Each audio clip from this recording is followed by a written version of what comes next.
Hello, I'm Vito Z32 back. Another How to Play. Hope you all had a good Halloween. It is the day after Halloween. It is Dia de los Muertos, Day of the Dead. So we're looking at this uh, game that's appropriate for today, which is Dia de los Muertos, which is a card game or Juego de Cartas designed by Frank Branham, Sandy West, and Steve Ellis, with art by Angel Rueda Flores. It's all about Day of the Dead. It's by Jolly Roger Games and Ultra Pro Entertainment, which is the same company, as far as I know. And it came out in 2016, but readily available on like eBay and elsewhere perhaps. And it's for 3 to 6 players, ages 12 and up, 15 minutes to play. Comes with 60 free cards, 60 cards plus these high, low cards, which I'll explain. And I've dealt out as 12 cards per player in a 4-player game. It is 15 cards in a 3-player game each. 11 cards for 5 players, and 10 cards each for 6 players. So in this case, there's some extra cards. Now, the cards have 3 suits, a red, a white, and a black, or a offering, a flower, and a skull. It's all Day of the Dead themed. Some of them are going to have positive points, some are going to have negative points, some have no points. They all have arrows on them, indicating if it's going to be the highest card played or the lowest card played in the trick that wins. That's where these come. So if I play this card into the trick, it says low, and I would just reveal this low side, and then we would know which one's going to win the trick. Some of them also have this symbol, which is a take symbol. That means if I were to play this into a trick, if I lead this into a trick, there's no cards to take, so I don't take any cards. But if I play this, and this card's already been played, I would take this card and put it into my score pile, and it's worth 2 points. Why not? And then you continue going around the table. Once it gets back to this player, or any players who have had their cards taken, get to play a new card into the trick. See how that works? It's very nice artwork, by the way. I will point out that it is a must follow, so if I lead with the red suit, everyone else has to play the red suit if they have. If not, they can play something else. At the end, it will be the highest or lowest card played, irregardless of suit, that will win the trick. So, I've already dealt out the hands. These are just extra cards we'll put aside. It doesn't say to remove any for the player counts. But those are the symbols and everything you have to know.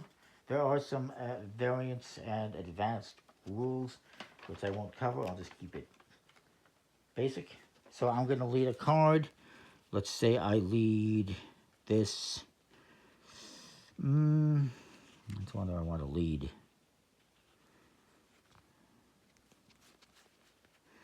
It's not great. I want to lead one that will help me win, but none of these will help me win necessarily. I'm just going to play this 12 in white. And it says low. So low, or basso. And you got high or alto. It's nice artwork. You just leave these in the middle table and go to whichever one it is. So it's the lowest card of this suit that will win. The white bordered suit. They all have a colored border so that you can identify the suit. So this guy sees that. Okay, lowest card. I'm going to play this too. And it's a -1, but it's fine. It's negated by that one. This guy's going to play a card. He's going to play this 7.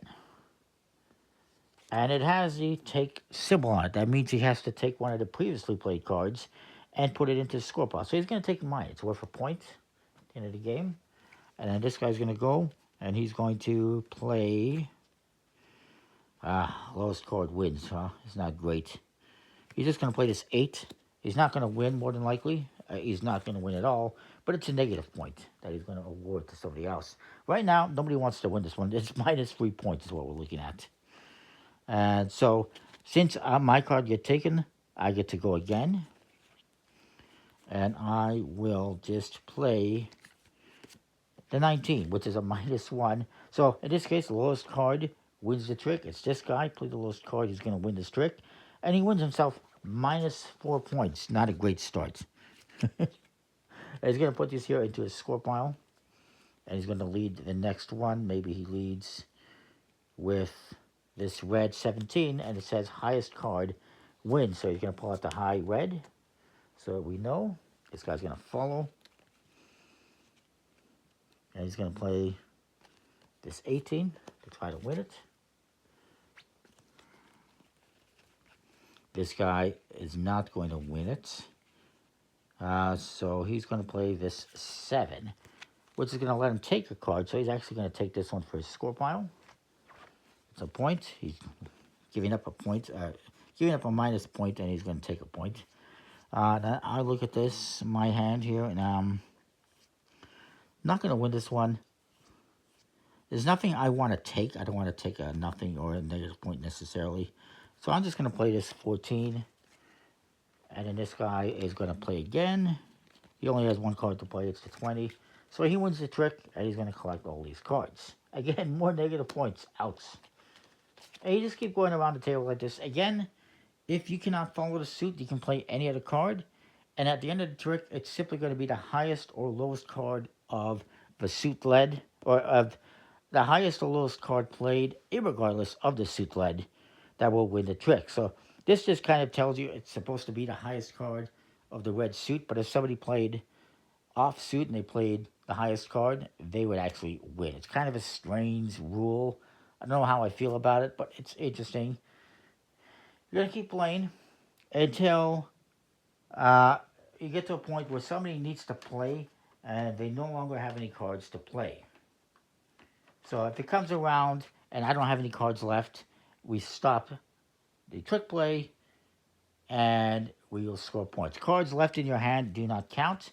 And the reason that can happen is, again, if somebody's playing a trick and they take your cards like they did for me and I have to play another one, well, now I'm going to have less cards. I have currently 9 cards. This player has 1, 2, 3, 4, 5, 6, 7, 8. But they have 9 as well. 3, 4, 5, 6, 7, 8, 9, 10 cards. So they have more cards. So I'm probably going to go out before they do. Run out of cards before they do. So once somebody has no more cards to play, they will end. Then you simply score up your points. Whoever has the most points wins. If there's a tie, whoever collected the most total cards wins the tie. So right now, if there was a tie, this guy has the most cards, so he would win. But right now, he's got minus like 8 or something. 7, 6, 6, minus 6. That's not a good start. But it's a really cool game. Decent quality, even though it's just a plastic-coated finish. Nice artwork. I like it. There is a deluxe version you can buy, but it's just the same game in a much unnecessarily bigger box. It's a nice box from what I've seen, but it's way too big. Anyways, that is that. I like it. Comment, like, subscribe. And what you think. We'll see you next time. Thanks for watching.